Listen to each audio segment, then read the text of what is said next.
आप सभी का बेटा एक बार फिर से स्वागत है यूट्यूब चैनल पर मेरे पर।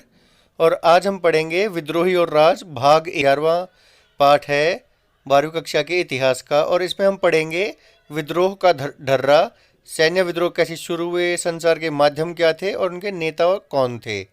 वीडियो को लास्ट तक देखें। तो बेटा पहले हम इस विद्रोह के बारे में थोड़ा सा जानते हैं कि ये 10 मई 1857 को मेरठ छावनी से ये विद्रोह आरंभ किया और इसे शुरू किया था सिपाहियों ने। और हुआ क्या बेटा, उन्होंने वहाँ पे बहुत सारे अंग्रेज अफसर वगैरह मार मूर दिए। वहाँ के शस्त्रागार है जहाँ पे उनके अस्त्र शस्त्र होते थे, वहाँ पर कब्जा कर लिया। और बड़ी ही मतलब कि ये मान लो कि बुरा हाल सा करके साजो सामान जला फूक दिया सारा। जितने भी सरकारी रिकॉर्ड थे उनको जला दिया, जितने सरकारी दफ्तर थे उनको उन्होंने तहस नहस कर दिया। और उसके बाद क्या हुआ, वो चल पड़े दिल्ली को। 11 मई को सुबह सुबह लाल किले के सामने पहुंच गए। अब लाल किले में उस वक्त मुगल सम्राट बहादुर शाह थे। तो जब सुबह पहुंचे तो वो नमाज वगैरह पढ़कर उठे ही थे। तो उन्होंने देखा भाई बाहर शोर शराबा हो रहा है, बाहर सिपाही खड़े भाई सारे विद्रोही। और उन्होंने बताया कि भाई हम मेरठ के सभी अंग्रेज पुरुषों को मारकर आए हैं। और कारण बताए थे, वो हमको गाय और सुअर की चर्बी से लिपटे कारतूस से दांत से खींचने के लिए कह रहे थे और इससे हम सबका धर्म भ्रष्ट हो जाएगा। और बेटा वो जबरदस्ती लाल किले के अंदर वो घुस गए जो विद्रोही सिपाही थे। और हमारा भाई साहब अभी ये बहादुर शाह जफर है, एक बार शक्ल देख लो। ये बड़ा परेशान कि यार ये तो आगे खड़े हो गए सारे ये सिपाही विद्रोही, अब मैं क्या करूँगा।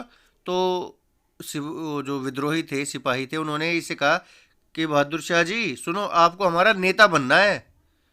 अब ये बड़ी टेंशन में, सामने इतने सारे सिपाही खड़े जो बड़े गुस्से में है। अब मना करे तो इसको ये डर के भाई कहीं मेरे ऊपर ही ना चढ़ जाएंगे। तो इन्होंने नेता बनना स्वीकार कर लिया। मतलब ये मान लो कि भाई बड़े अनमने मन से इन्होंने स्वीकार किया। और जब ये पता चल गया कि भाई साहब बहादुर शाह जफर ने समर्थन दे दिया है, फिर तो ये जो विद्रोह है ये बहुत तेजी से हर जगह पे फैल गया। अब इसमें हम देखते हैं विद्रोह का ढर्रा किस हिसाब से ये शुरू हुआ, कहाँ पे कैसे हुआ, इसके नेता कौन कौन से थे, क्या क्या इसके कारण रहे। पहले हम देखते हैं विद्रोह का ढर्रा। अब इसमें कहा गया है कि ये शुरू कैसे हुआ, इसमें बताया गया है कि किसी न किसी विशेष संकेत के साथ ये शुरू हुए। कहीं पे तो शाम के समय तोप का गोला दागा गया, कहीं बिगुल वगैरह बजाकर संकेत दिया कि भाई विद्रोह हम शुरू करने वाले हैं। और इसमें इन्होंने किया क्या कि जो शस्त्रागार थे जहाँ पे इनके आर्म्स होते थे, वेपन्स होते थे अंग्रेजों के, इनकी सेना के, उन पे कब्जा किया। सरकारी खजाने को लूट लिया। फिर उसके बाद जितने भी सरकारी दफ्तर थे जैसे जेल, सरकारी खजाने, टेलीग्राफ दफ्तर और रिकॉर्ड रूम, सबको इन्होंने इन्होंने क्या किया, वहाँ के सारे रिकॉर्ड्स वगैरह जला दिए, वहाँ पर हमला बोल दिया। और अंग्रेज़ों से संबंधित सारी चीज़ों को निशाना बनाया। हिंदू मुस्लिम एक साथ एकजुट होकर फिरंगियों का सफाया करने में लगे थे। बेटा फिरंगी शब्द के बारे में बता रखा है कि ये संभवतः फ्रैंक नामक शब्द से निकला है। तो हम जो इंडिया वाले थे इन्हें पश्चिमी लोगों का मजाक उड़ाने के लिए फिरंगी कहते थे इनको, कि जैसे भाई कोई ये नीच से आदमी गंदे से फिरंगी कहा है हमने। ये बेटा यहाँ पर एक बार इस चित्र को भी देख लो। लखनऊ में ब्रिटिश लोगों के खिलाफ हमलों में आम लोग भी सिपाहियों के साथ आ जुटे। अब ये जो 57 का विद्रोह है ये इतना सफल क्यों हुआ, क्योंकि इसमें आम व्यक्ति भी शामिल हो गए। अब जब आम लोग भी शामिल हो गए तो ये बहुत ज़्यादा फैल गया। लखनऊ, कानपुर और बरेली जैसे शहरों में जो साहूकार और अमीर आदमी थे उनको भी विद्रोहियों ने सल्टा दिया कि भाई तुम बड़ा परेशान करते थे ना हमको, जमींदारों साहूकारों, इतने ऊंचे दर पे हमसे ब्याज ब्याज लेते थे तुम।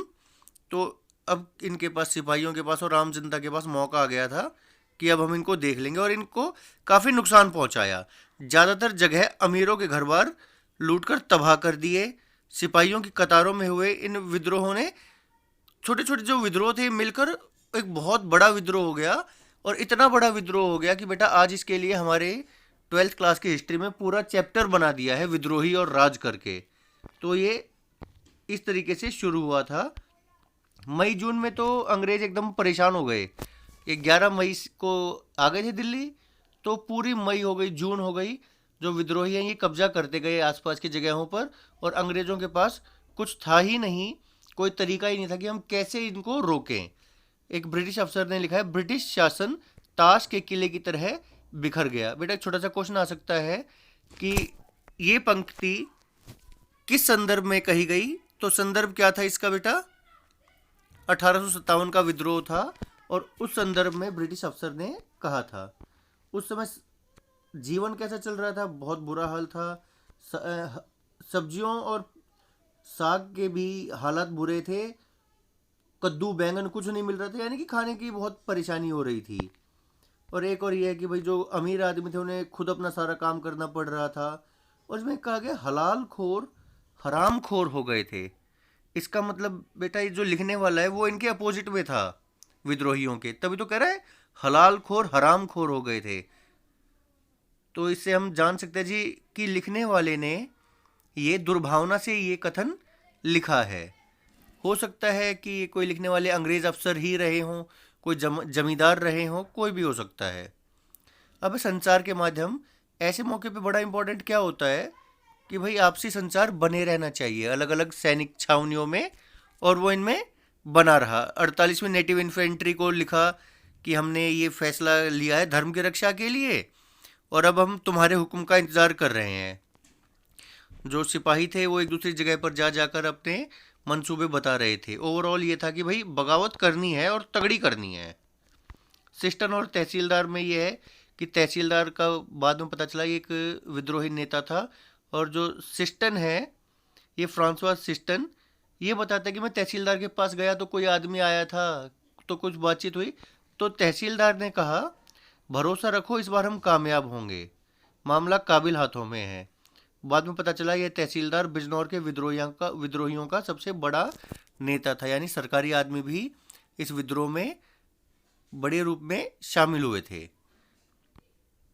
अच्छा, और हम आगे इसमें देखते हैं कि भाई इतना बड़ा विद्रोह ये कैसे हुआ, इसकी क्या योजना थी, कौन इनको योजनाओं को बनाता था।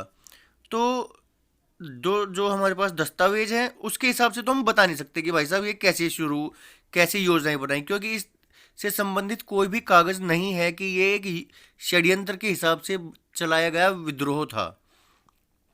और इसमें कुछ घटनाएं हैं कि कैसे सुराग देती है। इसमें एक छोटा सा किस्सा है। अवध मिलिट्री पुलिस के कैप्टन हियरसे है, उनकी सुरक्षा का जिम्मा भारतीय सिपाहियों पर था, और जहाँ पर वो तैनात थे तो वहाँ पे कहने लगे भाई या तो इसको मारो या इसको जेल भेज दो, लेकिन ये नहीं माना गया। और इसमें ये भी है बेटा, जो इतिहासकार हैं शुरुआती चार्ल्स बॉल, इन्होंने लिखा कि ये पंचायतें जो होती थी इनकी विद्रोहियों की कानपुर सिपाही लाइनों में जुटती थी।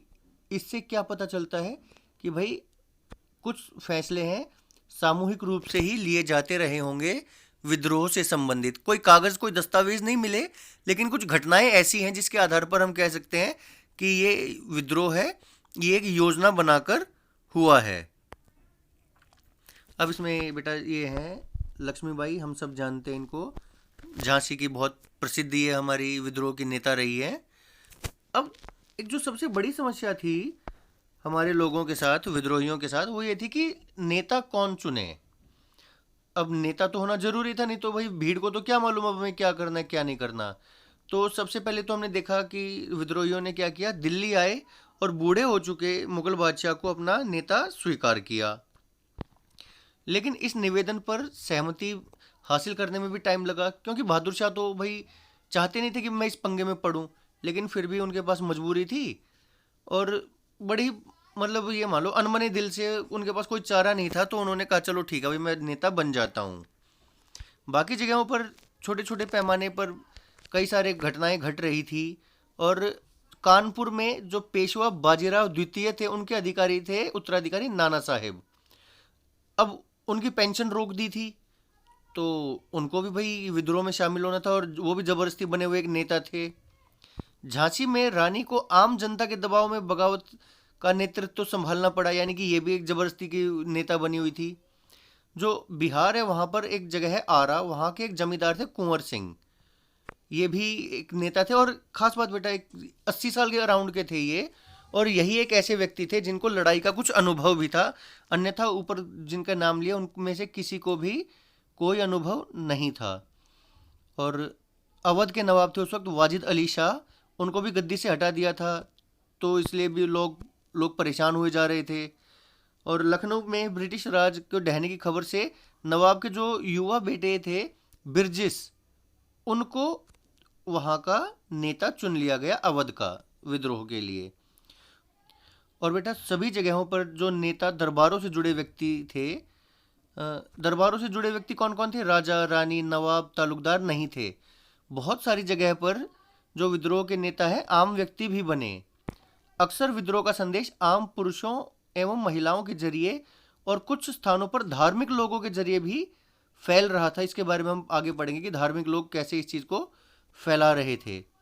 और इसी बारे में एक खबर आई कि मेरठ से कि वहाँ हाथी पर सवार एक फकीर को देखा गया जिससे सिपाही बार बार मिलने जाते थे। लखनऊ में अवध पर कब्जे के बाद बहुत सारे जो धार्मिक नेता थे और स्वयंभू पैगंबर प्रचारक थे, ब्रिटिश राज को नेस्तो नाबूद करने का अलख जगा रहे थे। यानी धार्मिक व्यक्ति भी अंग्रेजी राज को ख़त्म करने के लिए काफ़ी मेहनत कर रहे थे। बाकी जगहों पर किसान, जमींदार, आदिवासियों को विद्रोह के लिए उकसाते हुए कई स्थानीय नेता भी हमारे सामने आ चुके थे। यानी कि इसमें राजा रानी तो नेता थे ही थे, इसके अलावा धार्मिक लोग भी नेता थे, सामान्य आम व्यक्ति भी नेता थे, जनजातीय आदिवासी भी नेता थे। इसमें एक नाम दिया हुआ है बेटा, शाहमल। छोटा 1 नंबर का क्वेश्चन आ सकता है कि इनके बारे में बताएं आप। तो शाहमल ने उत्तर प्रदेश में बड़ौत परगना के गांव वालों को संगठित किया। संगठित करने का मतलब उन्हें ऑर्गेनाइज किया, एक साथ इकट्ठा किया। और जो छोटा नागपुर स्थित सिंहभूम है, वहाँ पर एक आदिवासी काश्तकार थे, किसान थे, गोनू।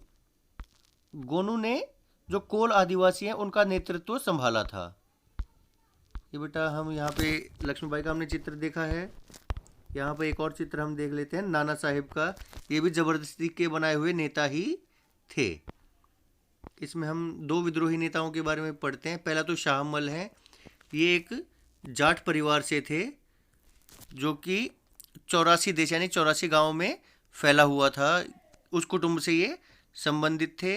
काफ़ी संपन्न ये घर परिवार से आए थे और इन्होंने काफ़ी विरोध किया ब्रिटिशर्स का और विद्रोह में इन्होंने काफ़ी सक्रिय भूमिका निभाई। अन्य एक व्यक्ति हैं मौलवी अहमदुल्ला शाह। इनको डंका शाह भी कहते हैं। एक छोटा सा क्वेश्चन आ सकता है कि इनमें से किस नेता को डंका शाह कहा गया? तो आपका आंसर होगा बेटा मौलवी अहमदुल्ला शाह। ये अंग्रेज़ों के खिलाफ 1 साल पहले से ही लगे हुए थे। हाथी पर बैठकर आते थे और ढोल वोल बजते थे, इसलिए इनको डंका शाह कहते थे। और लोग इनकी बात को बहुत मानते थे क्योंकि उन्हें लोगों को लगता था कि भाई ये हमारे पैगंबर हैं। और इन्होंने विद्रोह में काफ़ी सक्रियता से भाग लिया। और इसमें एक बहुत बढ़िया बात क्या है कि बहुत सारे लोग इनके साथ थे। और वो साथ क्यों थे? क्योंकि अब देखो बेटा, बहुत सारे लोग मानते थे कि उनको कोई हरा नहीं सकता, उनके पास जादुई शक्तियाँ हैं, अंग्रेज उनका बाल भी बांका नहीं कर सकते। और काफ़ी हद तक इसी विश्वास के कारण उन्हें लोगों में इतना अधिकार प्राप्त था। अब मान लो भाई तुमसे ही कह दें कि भाई जिसके साथ तुम जा रहे हो ना, इसके पास तो जादुई शक्तियाँ हैं, इसको तो कोई हरा ही नहीं सकता है, तो हम भी उसके साथ कॉन्फिडेंस से चले जाएंगे। तो यही इनके साथ हुआ था, मौलवी साहब के साथ, डंका शाह के साथ। ठीक है। अच्छा बेटा, अभी हो गया हमारा वीडियो लगभग 13-14 मिनट का, तो इसको हम यहीं पे ख़त्म करते हैं। अगले भाग में हम पढ़ेंगे अफवाहें और भविष्यवाणियाँ कि जिनसे ये स्टार्ट हुआ ये विद्रोह और लोगों ने इन पर क्यों विश्वास किया। आज की क्लास में बस इतना ही बेटा। Thank you, bye, take care.